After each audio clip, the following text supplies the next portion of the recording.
Este es un contenido de Uninorte Académico. Suscríbete, aprende y comparte. Bueno, buenas tardes. Mientras nos vamos sentando, quisiera aprovechar la oportunidad para agradecer por la invitación. La verdad es que es un gusto estar aquí para contarles un poco lo que estamos, algunas herramientas que hemos desarrollado en mi grupo en el Instituto Pasteur en Montevideo, en Uruguay. Es mi primera vez en Barranquilla, pero desde ya, digamos, el día y medio que llevo, la verdad que la estamos pasando muy bien. Muchísimas gracias a la organización, la verdad que todo excelente.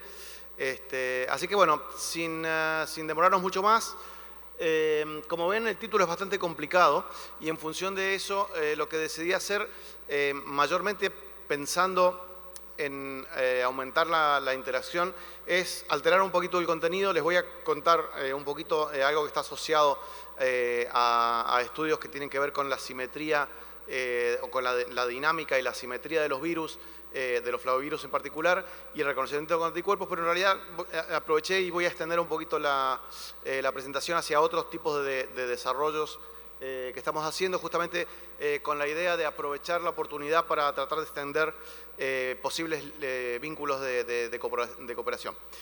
Los que me conocen saben que soy un gran fanático de las cooperaciones latinoamericanas, así que justamente el objetivo es fundamentalmente ese. Como les decía, lo que hacemos en el grupo que dirijo en el Instituto Pasteur en Montevideo es un trabajo que es esencialmente computacional. Es un grupo justamente, como ven ahí, de simulaciones biomoleculares.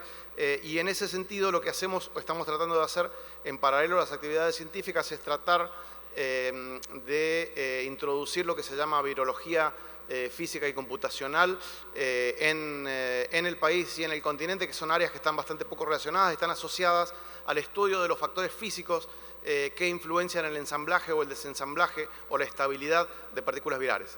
Y para eso utilizamos justamente sistemas computacionales. El uso de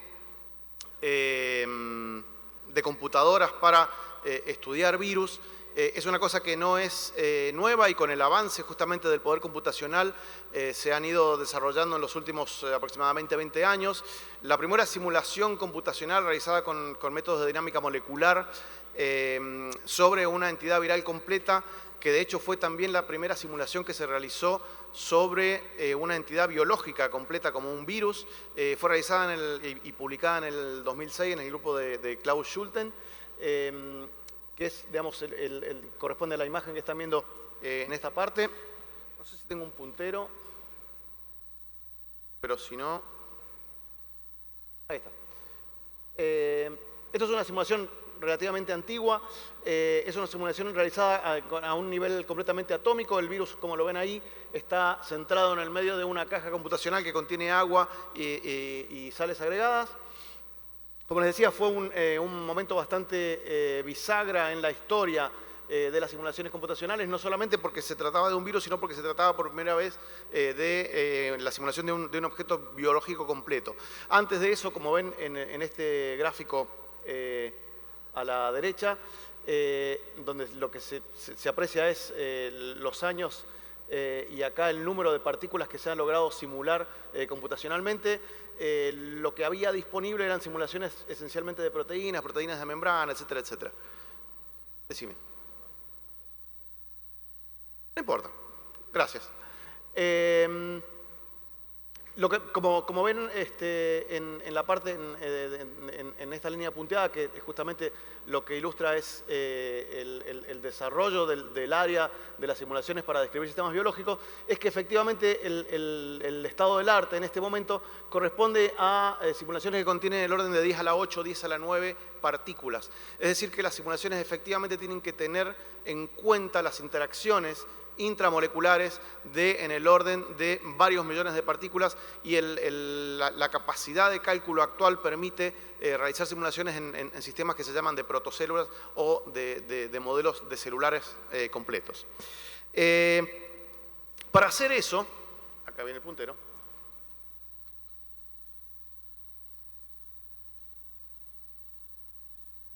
Para hacer eso lo que se usa es algo que seguramente todos tienen presente, es una ecuación complicadísima, que todos hemos visto probablemente en el segundo año de la escuela secundaria. Esencialmente lo que se hace es resolver la ecuación de Newton. Como ven acá, esto es una partícula que interacciona con una superficie. Lo que sucede es que lo que tengo que hacer o entender para realizar una simulación de dinámica molecular es entender cuál es el potencial o la energía con la cual esta partícula interacciona con todo el resto. En este caso es un sistema que, como ven, es homogéneo, la partícula cae, golpea a otros átomos y eventualmente la perturbación se propaga y después el sistema se estabiliza. Si las cosas... Claramente este tipo de sistemas son sistemas muy simples, hay solamente un tipo de átomo o de partícula y el modo de calcularlo es también muy simple. De hecho, son simulaciones que digamos, se comenzaron a hacer a fines de los años 60 cuando comenzaron a existir computadoras a disposición de las universidades. Si las cosas se vuelven un poquito más complicadas y biológicas también, como una solución de agua, entonces lo que uno necesita entender es cómo funcionan los potenciales de interacción o cómo son las interacciones, por ejemplo, entre todos los átomos de hidrógeno y de oxígeno que están alrededor de la simulación. Entonces lo que ven es que efectivamente uno simplemente conociendo las fuerzas que actúan sobre las partículas y sus masas calcula las aceleraciones. En función de eso, lo que uno puede calcular es dónde se va a encontrar una partícula en el instante posterior. A partir de eso calculo un paso, me muevo otro paso, etcétera. Entonces, lo que se obtiene justamente es una simulación de dinámica molecular. ¿Sí? Lo que uno necesita para eso, esencialmente, es conocer absolutamente todos los detalles, del sistema molecular con el que uno está tratando. En el caso de un virus o de una célula, se imaginarán que un sistema molecular de esas características involucra el conocer las interacciones moleculares en el orden de millones de átomos o de partículas. Es decir, un sistema que está compuesto de un virus que está rodeado de agua en solución involucra aproximadamente varios millones de partículas. En el caso de los flavivirus, en el orden de 25 millones de partículas. En el caso de las partículas que va a hablar, que vamos a ver en la próxima presentación, en el orden de casi 100 millones de átomos. Entonces, lo que uno necesita es no solamente conocer la manera en la que interaccionan los átomos, es decir, explicarle de alguna manera al programa que calcula que, por ejemplo, un hidrógeno tiene carga positiva y entonces va a ser atraído por un oxígeno que tiene carga negativa, y eso extenderlo para todos los átomos que componen el sistema.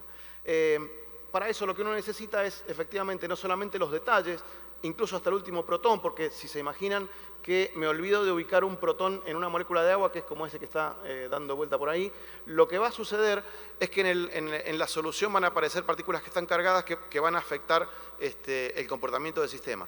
Si, por ejemplo, equivoco el estado de protonación en un sistema viral que está compuesto por muchas réplicas de la misma proteína, lo que voy a obtener es un sistema que está completamente desbalanceado en términos de electrostática. Entonces, efectivamente, el conocimiento que es necesario tener es bastante detallado y es verdaderamente complejo montar y correr simulaciones de sistemas virales.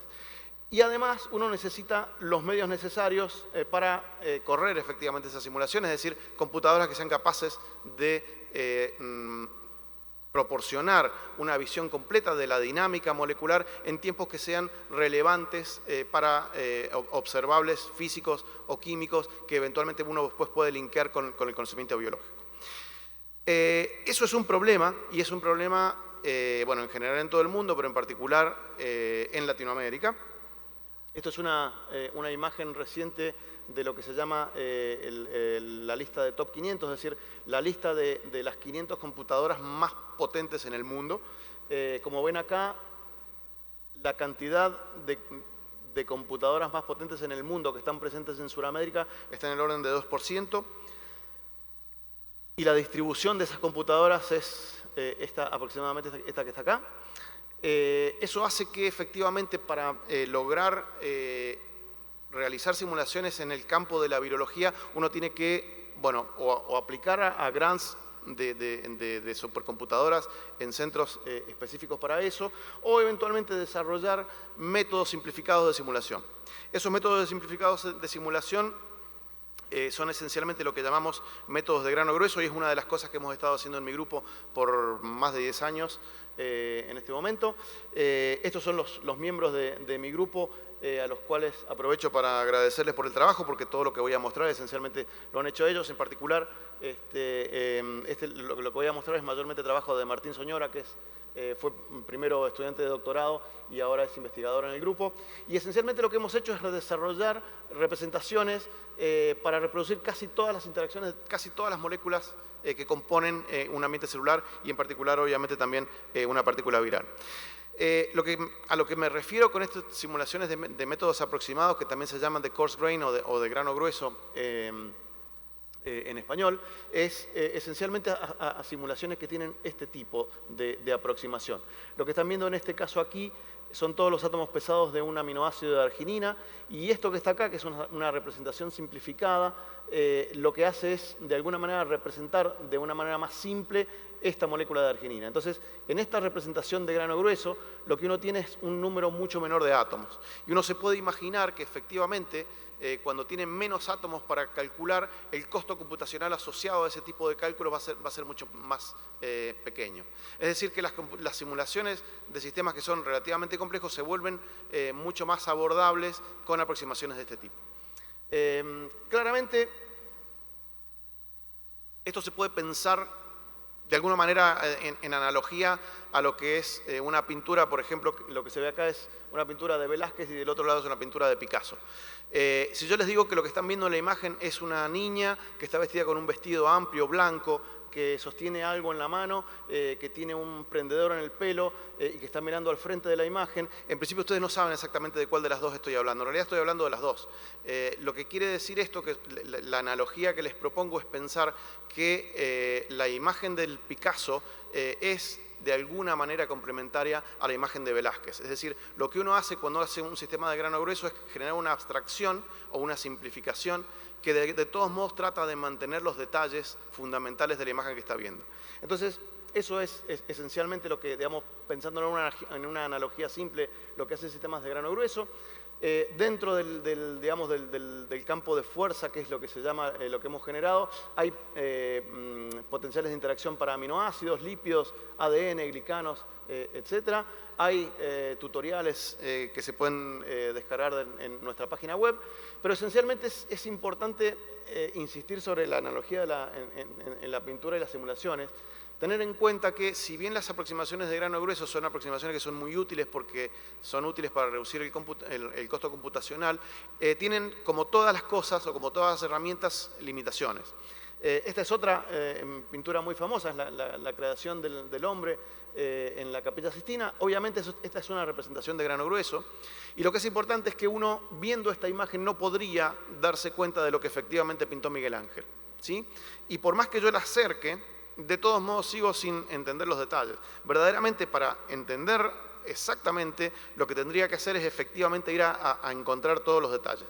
Ahora, el problema es que si yo estoy haciendo o trabajando con este tipo de aproximaciones, hay un límite para el cual voy a poder llegar y por debajo de eso no, ¿sí? Y esto es muy importante mantenerlo en mente en cuanto a la aproximación posible a la que uno puede llegar con este tipo de simulaciones. Entonces, bueno, y la última cosa que les quería comentar respecto a esto es que efectivamente este paquete de programas contiene una serie de herramientas. Esto lo voy a pasar muy rápido, solamente para a la gente a la que le interesa, que efectivamente ayudan a armar los sistemas, a armar topologías, en correr las simulaciones, hacer análisis, y justamente hasta la semana pasada publicamos una interfase gráfica que permite acelerar enormemente el tiempo necesario para analizar simulaciones. Esto fue la tapa de la revista Journal of Chemical Information and Modeling de la semana pasada, con, como ven, el logo del campo de fuerza y el mapa de Sudamérica. Entonces, utilizando este tipo de herramientas y de nuevo en colaboración con grupos sudamericanos, en particular PACMOL es un paquete de programas muy utilizado para lo que se llama el setup de simulaciones. Lo que hicimos hace algunos años fue generar una serie de instrucciones o un paquete de programas, lo que se llama en la jerga un pipeline, que permite utilizar distintas herramientas y facilitar el armado de virus. Es decir, esto funciona como una especie de máquina en la cual uno introduciendo las coordenadas de lípidos, agua, iones, fosfolípidos, etcétera, eventualmente uno termina con un sistema que está bastante bien equilibrado, que es energéticamente razonable y que permite correr simulaciones de una manera muy rápida utilizando este tipo de simulaciones de grano grueso. Entonces, el motivo por el cual les quería contar eso es porque justamente el resto de lo que les voy a contar ahora está realizado con simulaciones de grano grueso y está abocado a entender la dinámica de algunos flavivirus. En particular, no voy a entrar en detalles en lo que son los flavivirus, sé que lo abordaron bastante extensamente en el caso particular de la fiebre amarilla en las primeras sesiones del Congreso. Simplemente, rápidamente, los flavivirus son virus envueltos, que son virus de RNA positivo, que tienen una estructura tridimensional muy bien determinada y compartida en toda la familia, tienen aproximadamente 50 nanómetros de diámetro, se involucran unos 20 millones de átomos, y en todos los casos el mecanismo es muy conservado, generan una única poliproteína que eventualmente se cliva, y como les decía, los mecanismos de los flavivirus, si bien son distintos, tienen mecanismos que son muy conservados, como por ejemplo los mecanismos de fusión. Entonces, la idea en este caso, y algunos de los ejemplos que les voy a mostrar, que son ejemplos de qué es lo que estamos haciendo en el estudio de flavivirus, están asociados al estudio de estructuras de lo que se llama la partícula madura, que contiene esencialmente la membrana fosfolipídica y 180 copias de las proteínas que se llaman E por envoltura y M por membrana. El resto de las coordenadas que corresponden a la proteína C de la CAP, de la nucleocápside, y del ARN genómico no están determinados por métodos experimentales. Por lo tanto, en las simulaciones lo que se hace es considerar eso como una especie de BLP en la cual el interior es simplemente agua. Entonces, lo que, digamos, si uno analiza un poco la filogenética de los flavivirus, bueno, en este caso es un mapa que está separado esencialmente por vectores. Les voy a contar algunas cosas que están asociadas a simulaciones de partículas virales de tick-borne encephalitis, dengue, Zika, Japanese encephalitis y West Nile virus. Lo que les voy a mostrar son justamente algunas simulaciones comparativas utilizando partículas virales de estos 5 flavivirus. Algunas de ellas están publicadas, otras son estudios en curso, y desde ya, como les decía, la idea es simplemente comentarles algunos ejemplos de qué es lo que hemos hecho y estamos haciendo, y espero que eventualmente podamos tener algunas conversaciones después de la charla o mismo mañana durante el resto del Congreso. Cuando uno comienza a hacer una simulación, lo que están viendo en azul es un mapa de densidad electrónica experimental. Lo que están viendo en violeta y en verde son densidades electrónicas simuladas a partir de la simulación. Lo que ven es que hay una superposición, diría que excelente, y esto es una versión simplemente ampliada de lo que se observa experimentalmente, que son las regiones que son más electrodensas, a partir de las cuales se calculan las posiciones de los átomos, y lo que se puede calcular a partir de las simulaciones. En particular, si se fijan en este panel acá, lo que se ve es la correlación entre la densidad electrónica experimental y la densidad electrónica calculada a partir de las simulaciones. Como ven, la correlación, esto es una simulación en particular de un virus de Zika, la correlación es bastante alta, y a pesar de que van a ver que el virus durante la simulación obviamente pierde parcialmente la simetría y tiene un carácter bastante dinámico, el hecho de que la correlación sea muy alta efectivamente habla de que lo que uno ve en las simulaciones se corresponde bien a un carácter bastante dinámico en la estructura del virus. Lo mismo sucede si vamos a ver lo que pasa con simulaciones de los 5 virus que les mencionaba. Las correlaciones entre lo que uno puede observar de las simulaciones y las estructuras de crío son bastante altas, en el orden del casi del 90%, lo cual de nuevo nos lleva a pensar que efectivamente lo que tenemos es una descripción bastante fidedigna, a pesar de la aproximación de grano grueso, de la estructura y la dinámica de los virus. Obviamente, este tipo de resultados, si bien son interesantes, en realidad no nos enseñan nada, porque lo que estoy diciendo esencialmente es que las simulaciones pueden reproducir los datos experimentales. Pero en realidad los datos experimentales ya lo sabíamos, es decir, no estoy diciendo nada nuevo aquí. El punto es que efectivamente las simulaciones nos pueden dar algunas ideas sobre cosas que no están todavía bien resueltas. En particular, como ven, en la densidad electrónica que se observa en este caso, las regiones más electrodensas, que corresponden a regiones donde hay más datos, son las que están ocupadas por las proteínas. Todo lo que está en el interior está muy mal determinado, es decir, que efectivamente hay una resolución muy baja que no permite llegar a una resolución atómica. Y lo que ven acá en estas líneas son las regiones donde están ubicadas las cabezas polares de los fosfolípidos. En el medio, de nuevo, hay regiones de baja densidad, lo cual quiere decir que efectivamente, incluso en esta región, si bien se sabe que se localizan los fosfolípidos, no hay un nivel de detalle suficientemente grande. Entonces, lo que ven acá es cómo se comporta la simulación. Ahora lo vamos a ver en un segundo. Lo que está con distintos colores y en superficie accesible al solvente son distintas proteínas del virus. Lo que está en el interior son los fosfolípidos. Digamos, las regiones en rojo son fosfolípidos de fosfatidilcerina que están cargados negativos. Lo que está en azul es fosfatidiletonoamina y lo que está en gris es fosfatidilcolina. Y lo que se ve si uno mueve las cosas, es decir, si la dinámica evoluciona, es que si se fijan acá, por ejemplo, hay una región que es altamente dinámica, mientras que los lípidos en las regiones donde la proteína atraviesa la membrana tienen una dinámica mucho más lenta. Es decir, que efectivamente dentro de, y bueno, esto sucede acá también, estas son regiones que corresponden al eje 5 de simetría del virus. Es decir, que lo que dicen las simulaciones es que efectivamente la membrana que envuelve al virus tiene una dinámica que le es propia y que es dependiente de la región. Eso es una información que no es extraíble de las simulaciones, pero justamente es interesante analizarla en términos de qué es lo que significa o qué es lo que implica. Para hacer eso lo que hicimos fue simulaciones comparativas, como ven acá, en membranas planas con proteínas insertadas. En particular, esta es una proteína que se localiza en el retículo endoplasmático, que es coincidentemente en la misma membrana en la cual los flavivirus se empaquetan. Después una simulación en la que solamente tenemos la membrana, y una simulación en la que tenemos, que corresponde a esta misma, en la que tenemos los virus con los lípidos. Lo que se ve en ese caso es que efectivamente, bueno, y acá el código de colores, esta se ve un poco fea. El código de colores corresponde, digamos, a lo que se llama el parche de membrana.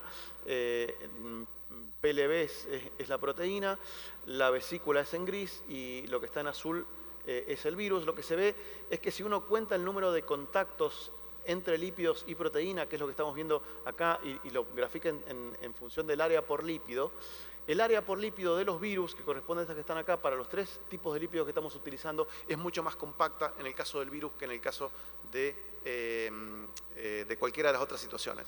Esto lo que quiere decir es que las proteínas del virus, cuando el virus se ensambla y madura, están ejerciendo una presión sobre la membrana.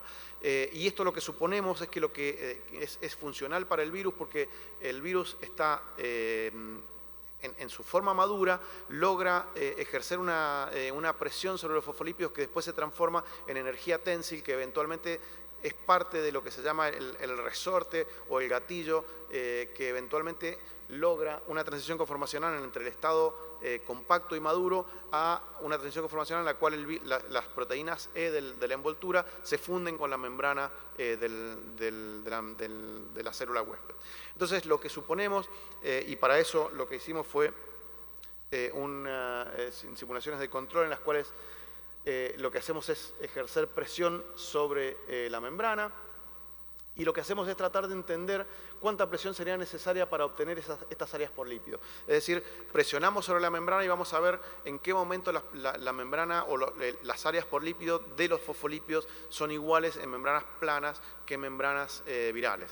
Esto lo hacemos porque hay problemas técnicos, sea desde el punto de vista computacional que experimental, para determinar cuál es la presión a la que está sujeto el virus. Entonces, podemos hacerlo solamente considerando sistemas planos.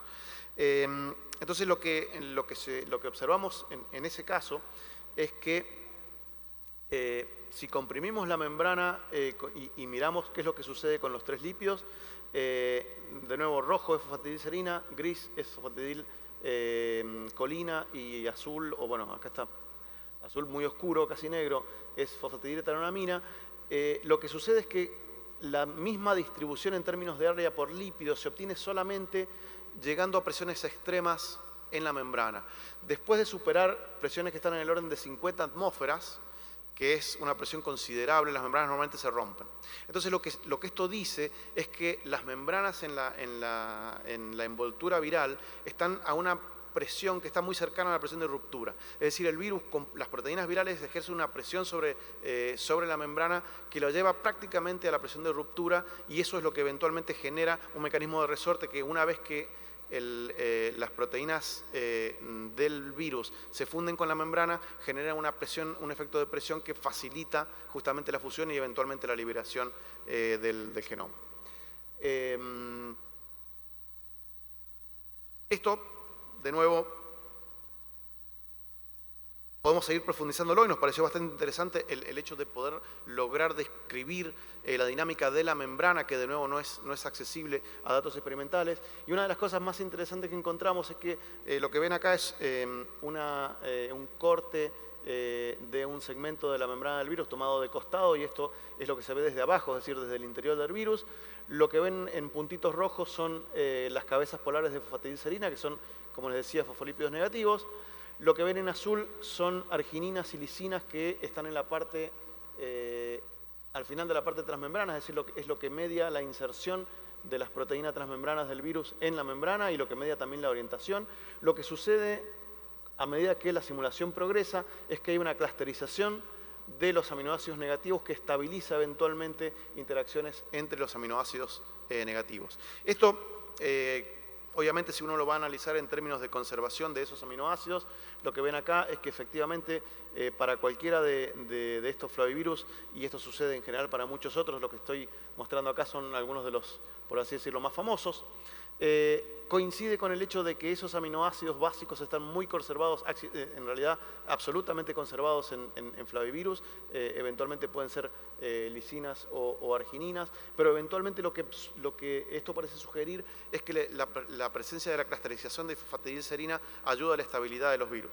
Efectivamente, esos aminoácidos, bueno, son altamente conservados, y sucede que si uno analiza la lipidómica de Zika, pero también de otros flavivirus, lo que ven acá arriba es dos imágenes de 24 y 48 horas después de una infección de una célula por Zika. Lo que ven acá, los colores de los puntos son distintas especies lipídicas, en particular la fosfatidilcerina, que es esto que está acá, corresponde a estos círculos que están aumentados acá. Entonces ven que efectivamente lo que hace en particular Zika, pero también casi todos los flavivirus, es aumentar la proporción de fosfatidilcerina en la membrana del retículo endoplasmático, lo cual hace eventualmente que aumente la estabilidad de las partículas virales. Además, otra cosa que es interesante es el aumento en la cantidad de ceramidas, que corresponden a los puntitos azules, que efectivamente después de fosfatidilcerina son los otros lípidos. Estos no son fosfolípidos, pero son lípidos que aumentan en proporción, y esto pensamos está directamente asociado al efecto de la presión. Las ceramidas son lípidos, son precursores de fingomielinas, son lípidos que, por así decirlo, no tienen cabeza. Entonces, agregar ceramidas a una membrana lo que hace es reducir la presión lateral. Entonces, asociado a lo que les contaba recién en cuanto a la presión lateral, el efecto de aumentar el contenido de fosfatidilcerina y de ceramida en las membranas del retículo endoplasmático contribuye a, primero, estabilizar las partículas virales y a mantener el efecto electrostático en cuanto a la estabilización y al posicionamiento de las hélices transmembranas. Después, las membranas, como les decía, eventualmente generan un cambio conformacional que se funde, pero están muy bien ancladas desde la parte interior. La membrana del huésped estaría en esta parte. Están muy bien ancladas y estabilizadas por interacciones electrostáticas de la parte interna. Entonces, efectivamente, esto contribuye al mecanismo de fusión. Esto es más o menos una de las cosas que les quería contar en cuanto a lo que estamos haciendo respecto a tratar de entender y mejorar el conocimiento en cuanto al efecto de las membranas en flavivirus. Los próximos pasos en este tipo de estudios son incorporar una mayor diversidad en cuanto a los fosfolípidos, es decir, justamente estamos trabajando para incorporar, por ejemplo, ceramidas, también estudiar el efecto del colesterol y de otros tipos de lípidos en la estabilidad de las partículas. Y esto lo dejo por acá. Ahora sí voy a pasar un poco a la otra parte, digamos, que nos permite estudiar las simulaciones, que no se refiere a la interacción proteína-membrana, sino a interacciones proteína-proteína. Y para eso, ahora les muestro, esta simulación es la misma que les mostraba recién, y les muestro también otra del virus de encefalitis japonesa. Como ven, digamos, la descripción es esencialmente la misma. Algunos de los efectos en cuanto a los lípidos que se mueven más rápido acá que en las partes transmembranas siguen siendo cosas que son conservadas, es decir, es un mecanismo que es conservado en los distintos flavivirus que hemos analizado. Pero como ven también, probablemente pueden apreciar que los movimientos en las proteínas en estas regiones son ligeramente más estables en el caso de Zika que de encefalitis japonesa. Eso en principio es bastante razonable porque efectivamente se sabe que el virus de encefalitis japonesa es uno de los flavivirus menos termoestables y de hecho el dímero de encefalitis japonesa ni siquiera se forma si no está en presencia de membranas. Es decir, digamos, es claro y perfectamente plausible que justamente la encefalitis japonesa sea un virus que es mucho más dinámico. Entonces eso nos llevó a pensar que efectivamente este tipo de dinámica aumentada en función del flavivirus que uno está analizando, efectivamente también está asociada probablemente a mecanismos de reconocimiento por parte de anticuerpos. Hace ya algunos años, 4 años atrás, este paper publicado por el grupo de Félix Rey demostró que efectivamente hay epítopes que, si bien no están conservados en términos de los aminoácidos, sí están conservados en de cuáles son las regiones que los anticuerpos reconocen. Sea para dengue que para Zika, este anticuerpo que se llama C10 tiene una capacidad que es, creo que hasta el momento única, de neutralizar todos los serotipos de dengue, los 4 serotipos de dengue, más el virus de Zika. Y eso, digamos, el anticuerpo lo logra ligándose a regiones que están muy conservadas, pero que están esencialmente asociadas a la simetría de los virus. Lo que ven acá es lo que se llama un raft, traducido sería una balsa, pero en realidad es un conjunto de 3 parejas de proteínas E.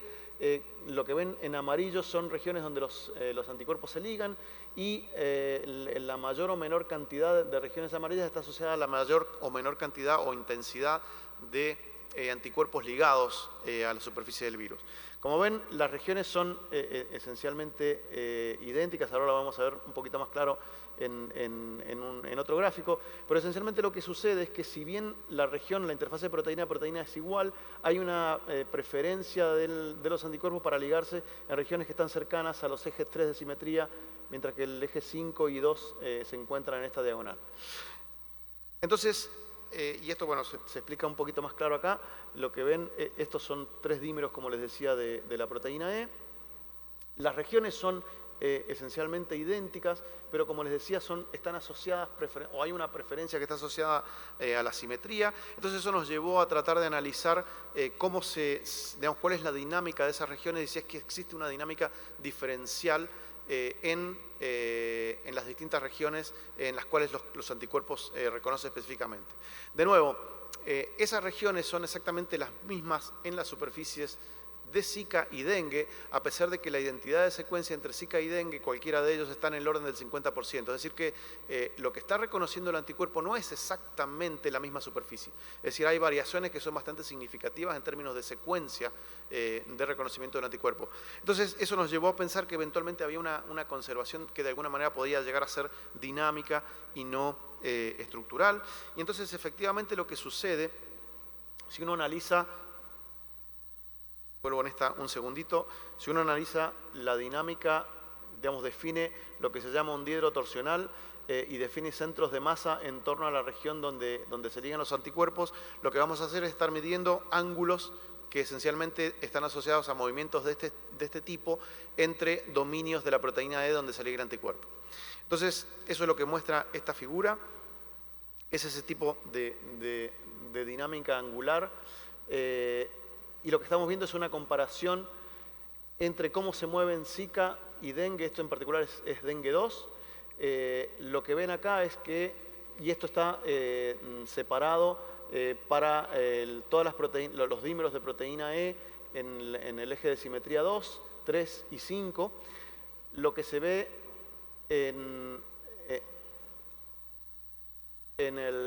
estos diagramas de acá son comparaciones en cuanto a la similitud de los ángulos y en la matriz lo que estamos ploteando son los 5 virus: Tick-borne, West Nile, Japanese encephalitis, dengue y Zika, y ellos contra ellos mismos. Es decir, obviamente en la diagonal cada virus tiene una dinámica que es idéntica a sí misma, y después cuando ven cuadraditos en rojo es porque la dinámica es muy distinta, es decir, los ángulos que están mostrando son completamente distintos, mientras que si ven cosas amarillas son intermedios y los cuadraditos verdes implican que la dinámica angular en esa región o el comportamiento de esos dominios asociados al reconocimiento de anticuerpos es muy similar entre ellos.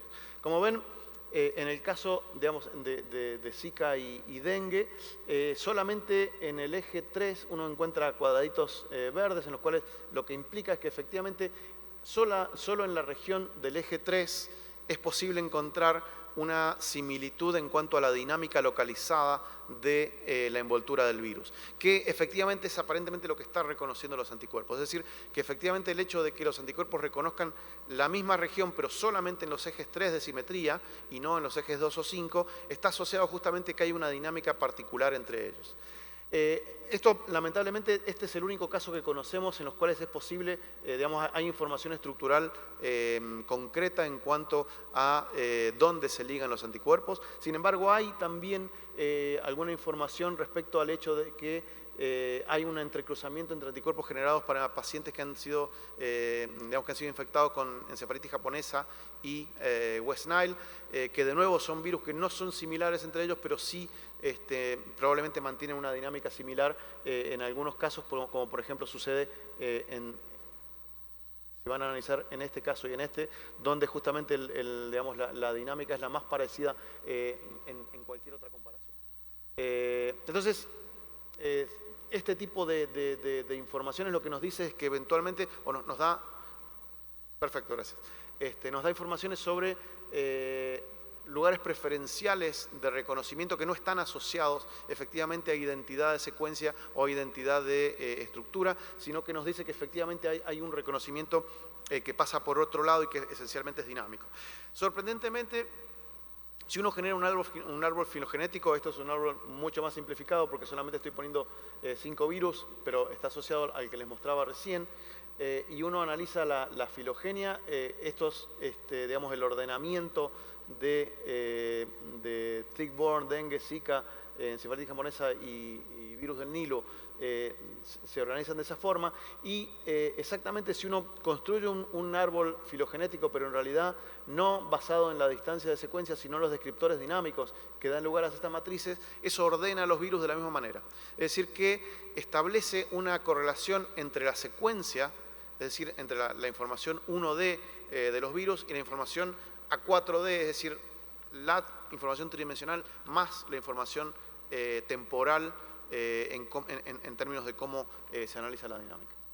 Eso nos llevó también a analizar, y con esto voy terminando, nos llevó también a analizar, de nuevo pensando en la dinámica específica en estas regiones, a qué es lo que sucede con la exposición de los loops de fusión. Lo que ven acá, esto es un dímero de nuevo de proteínas E en la envoltura del virus. Eso es un dímero que tiene forma como de 2 Ls, que es lo que están viendo acá. Los loops de fusión son justamente lo que median el reconocimiento con la membrana externa y están, por así decirlo, clavados uno en la cola, digamos, están ordenados como cabeza con cola y están asociados, y están, por así decirlo, enterrados, es decir, que no son accesibles al solvente. Esto es una idea que es, digamos, bastante razonable, y lo que sugiere es que efectivamente en el estado maduro del virus los loops de fusión no están expuestos al solvente para evitar un disparo prematuro, es decir, una transición de estado maduro a estado de prefusión en ausencia de una membrana que pueda ser susceptible para ser fundida. Sin embargo, aparentemente hay una especie de mecanismo de sensado de un estado posible para disparar el cambio conformacional, que está también íntimamente asociado a la dinámica que estábamos viendo recién. Y de hecho, si uno analiza lo que sucede con este loop de fusión, lo que se observa es que en función de cuánto es el estado dinámico de los virus, es decir, cuánto es la magnitud de la respiración viral o cuánto se mueve, efectivamente hay una exposición que es dependiente de cada uno de los virus y dependiente también de los ejes de simetría. Lo que se ve acá es justamente cómo la cantidad de superficie accesible al solvente que cada uno de los virus genera en solamente una proteína, y simplemente está ahí para ilustrar el hecho de que en la escala de tiempo en la que lo estamos viendo está en el orden del microsegundo. Es decir, lo que vemos es que los loops de fusión se exponen de manera transiente, probablemente están sensando el ambiente, y eventualmente si no se encuentra nada que puede llegar a ser interesante y que eventualmente puede dar motivo a la fusión. Esto obviamente también está acompañado con un mecanismo de disparo ácido que también está asociado a la tensión que está contenida en la membrana, hace que efectivamente los loops respiren, se expongan transientemente y vuelvan eventualmente a su lugar de equilibrio.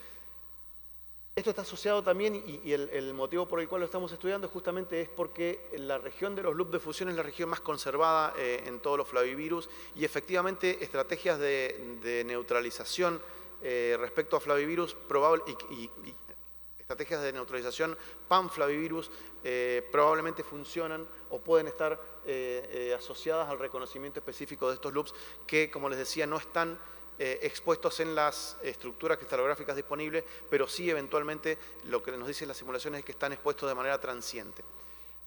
Con esto más o menos lo termino por acá. Los pasos próximos en este tipo de investigaciones son movernos hacia tratar de estudiar dinámicas más pronunciadas, es decir, por ejemplo, analizar simulaciones a distintas temperaturas o en estadios que están asociados a desestabilización con protonación de aminoácidos que pensamos que están involucrados en el mecanismo de disparo ácido, tratando de entender que sí efectivamente estos están asociados a una mayor dinámica y por lo tanto a una mayor exposición de los loops de fusión. Con esto lo termino, no sin antes agradecer a toda la gente que ha trabajado, en particular a la gente que ha trabajado en el desarrollo del campo de fuerza. Leandro Martínez, un íntimo colaborador en la Universidad de Campinas en Brasil, que desarrolla una cantidad enorme de métodos y de nuevo siempre tratamos de colaborar con mucha gente.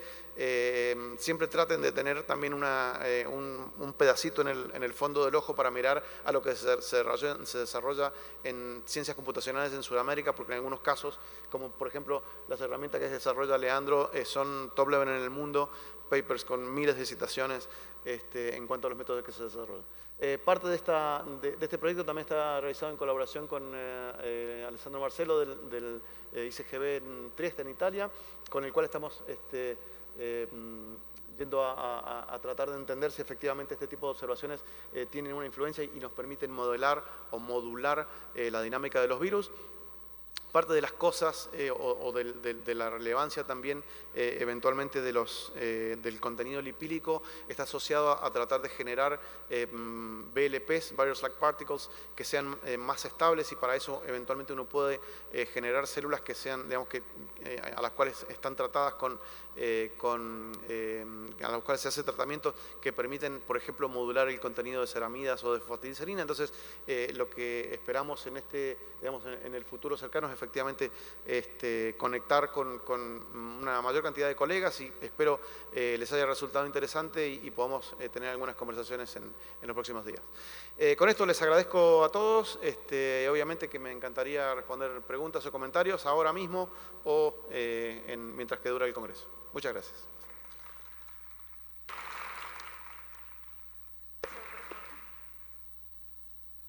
Agradecemos al doctor Pantano por su valiosa presentación. A continuación, abrimos un breve espacio de preguntas y comentarios. Invitamos al doctor Santiago Rendón Marín, profesor de la Corporación Universitaria Remington, a moderar este espacio.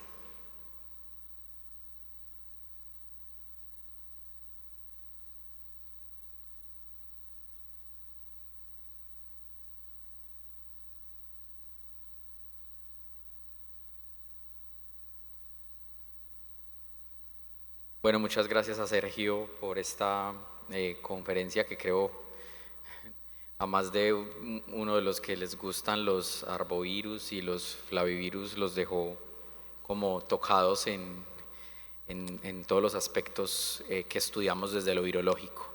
Bueno, no sé quién quisiera hacer preguntas para Sergio.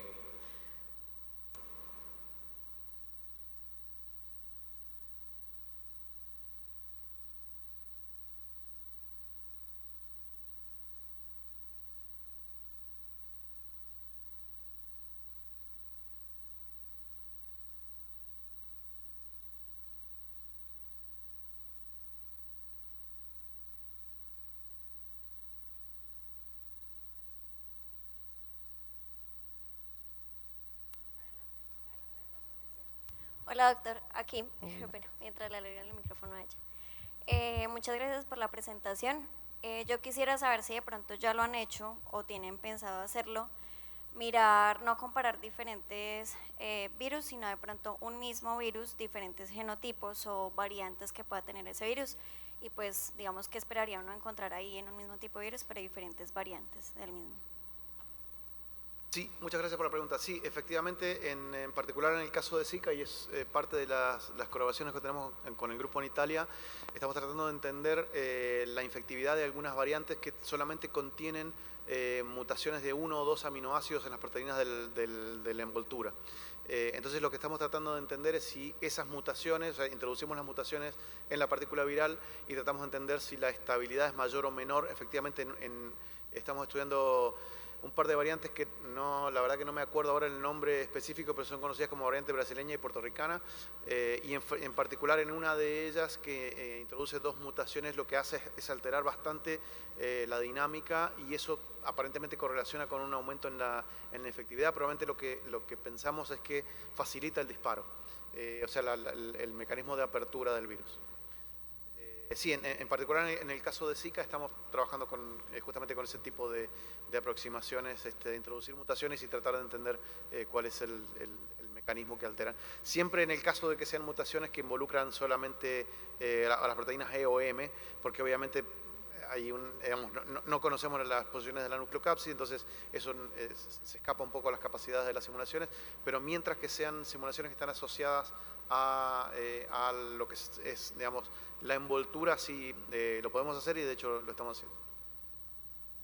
Gracias. Buenas tardes ya. Bueno, yo quería en primer lugar expresar lo maravillada que quedé de la presentación, porque cada vez que tenía una pregunta, las siguientes 2 diapositivas las respondían. Entonces, como que sentí que el hilo de la presentación lo llevaba a uno a preguntarse qué más se puede hacer, y me sentí como motivada a querer saber más y cada vez más. Sin embargo, me quedaron 2 preguntas un poco más prospectivas acerca de las posibilidades del uso de esta tecnología para el desarrollo de tratamientos y prevención hacia este tipo de virus. Entonces, teniendo en cuenta que, bueno, acerca del reconocimiento de los anticuerpos, usted mencionó que estos anticuerpos que tienen como similitud, que tienen la capacidad de unirse a estos sitios comunes, estos anticuerpos que tienen la capacidad de unirse a los dominios comunes de los envoltorios de los diferentes virus podrían llegar a ser un target terapéutico para vacunación, o si estos posibles anticuerpos podrían tener un potencial inmunogénico. Y acerca de los loops de fusión que mencionó, la exposición de manera transiente de estos loops junto con su rol en la estabilidad viral podría considerarse como un target para un medicamento o una terapia antiviral.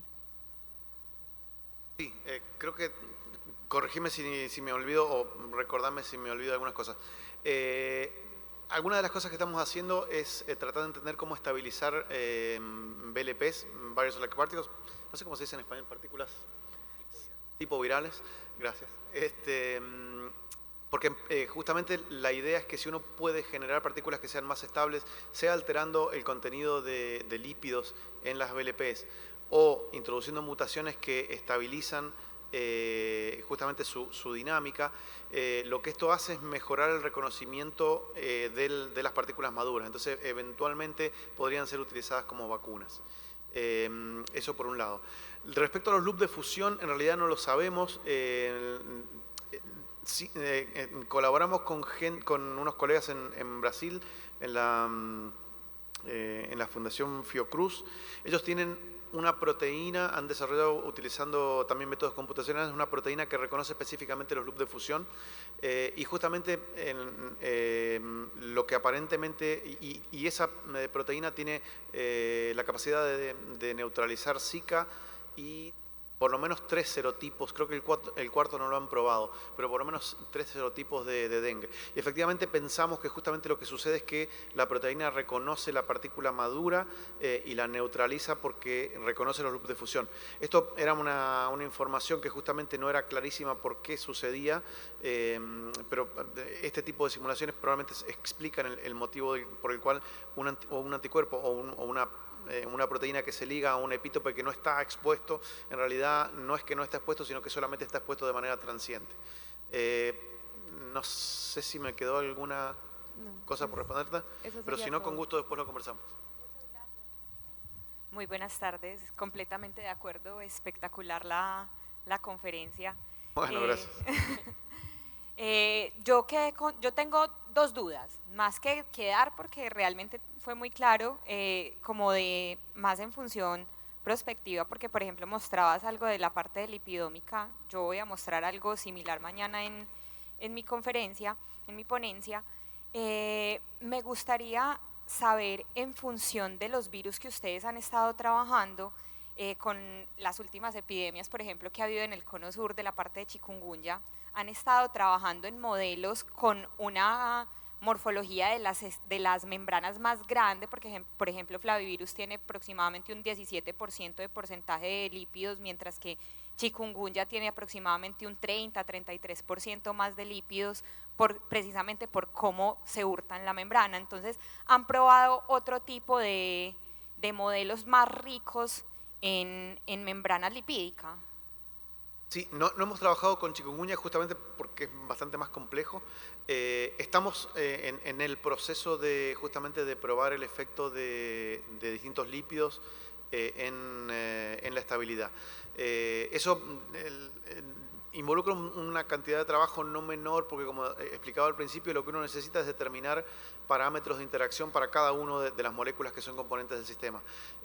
Yo mostraba que en realidad en esas simulaciones tenemos solamente 3 tipos de lípidos que son los fosfolípidos más abundantes en la membrana del retículo endoplasmático. Pero como mostraba también en la imagen esa de lipidómica, no son solamente 3, ahí había aproximadamente 20 y esos son los más abundantes. O sea, y justamente es una de las tantas importancias de la diversidad. Justamente está demostrado que solamente algunas pocas moléculas de ceramida son suficientes para relajar la tensión superficial en una membrana. Entonces es muy importante, es computacionalmente intensivo porque modificar cada concentración de algunos fosfolípidos cuesta trabajo de simulaciones. Lo que vamos a hacer seguramente, o sea, digamos, la idea es avanzar hacia una membrana que tiene en el orden de 10 lípidos. Que justamente contiene esos 3 más colesterol, más distintos tipos de ceramidas. Y la otra pregunta que tenía para hacerle, doctor, es más prospectiva y es, al sol de hoy muchos ya vamos a iniciar proyectos en función de la inteligencia artificial, especialmente por ejemplo en la búsqueda de nuevos fármacos.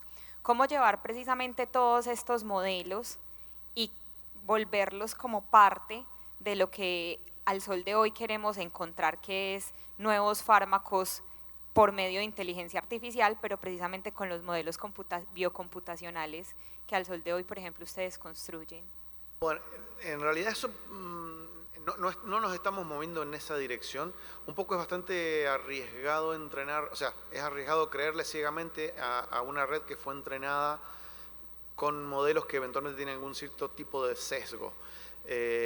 Estos tienen un cierto tipo de sesgo en cuanto a que son modelos aproximados, pero en realidad cualquier simulación también está sesgada, por ejemplo, hacia tratar de reproducir proteínas, de estructuras de proteínas que son estructuradas y no que tienen regiones desestructuradas. Entonces, habría que, digamos, yo como que tengo, y el motivo por el cual no nos estamos moviendo en esa dirección es porque tengo mis reparos a entrenar redes con información que probablemente puede ser, en este caso, este tipo de simulaciones son verificables en el sentido de que bueno, yo tengo una predicción y puedo introducir una mutación. En el caso de utilizar inteligencia artificial entrenada con este tipo de simulaciones puede llegar a ser un poco más complejo. Y sobre todo el problema es que necesitarías muchísimo más datos. Entonces, probablemente no sea al día de hoy al menos no sea una estrategia eficiente, porque la cantidad de datos que necesitarías para entrenar la red neuronal, para que te diera respuestas razonablemente creíbles, es enorme y no tenemos todavía acceso a generar esa cantidad de datos. ¿Y habría alguna manera de conjugar, por ejemplo, los modelos que ustedes ya tienen con la búsqueda de fármacos por medio de inteligencia artificial sobre los datos que ya se obtuvieron de parte de ustedes?